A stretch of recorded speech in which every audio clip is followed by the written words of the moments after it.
Salahuddin Ayyubi. कभी आपने सोचा है कि एक अकेला शख्स कमज़ोर सल्तनतों के बीच बैतुल मुक़द्दस को फतह कर ले? दुश्मनों को खबर भी ना हुई और सलाहुद्दीन अय्यूबी ने दुनिया बदल के रख दी, क्योंकि खामोशी खुद एक हथियार है। ये 12वीं सदी का वो ज़माना था जब इस्लामी दुनिया बहुत कमज़ोर और आपस के मामलों में झगड़ रही थी, और दूसरी तरफ ईसाइयों के कब्ज़े में बैतुल मुक़द्दस था। जहाँ कभी मुसलमानों के सजदे गूंजते थे, वहाँ अब सलेबें लटकी हुई थीं।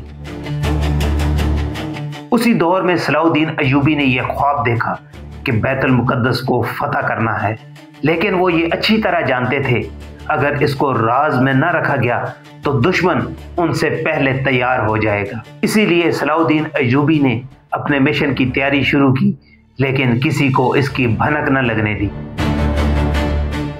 पहले शाम, मिस्र और हिजाज के हुक्मरानों को आपस में इत्तेहाद किया, उनको आपस में मिलाया। उसके बाद अपनी फौज को मजबूत करना शुरू कर दिया। लेकिन आपने कभी किसी को यह ना बताया कि आपका हदफ बैतुल मुक़द्दस है। यहाँ तक कि आपके जर्नैलों को भी इसके बारे में नहीं पता था। वो भी यही समझते थे कि ये अपनी सिर्फ सरहदों की हिफाजत के लिए है, और दुश्मन भी ये समझता था कि सलाहुद्दीन अय्यूबी सिर्फ अपना दिफा कर रहा है।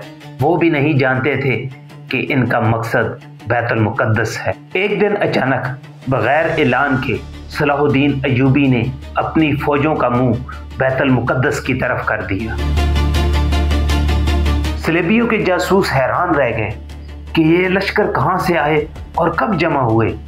याद रखें कि उन्होंने फरेब की पॉलिसी नहीं अपनाई, यानी उन्होंने किसी को धोखा नहीं दिया, बल्कि उन्होंने राजदारी और हिकमत से काम लिया।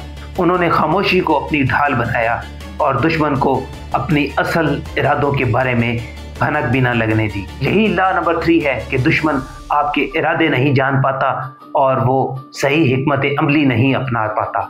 1187 सलाहुद्दीन अय्यूबी ने बैतुल मुक़द्दस को फतह कर लिया। लेकिन हैरत अंगेज बात ये थी कि आपने बदला नहीं लिया, इंतकाम नहीं लिया, बल्कि रहम और अदल दिखाया। यहाँ तक कि ईसाई मौरखीन भी लिखते हैं कि हमने तारीख में ऐसा फातेह नहीं देखा जो इतनी ताकत रखने के बावजूद भी इतना मेहरबान हो। यही असल ताकत थी, यानी ज़ाहरी तलवार नहीं बल्कि बातनी हिकमत। याद रखें, खामोशी बुज़दिली नहीं बल्कि समझदारी है। जो लोग शोर मचाते हैं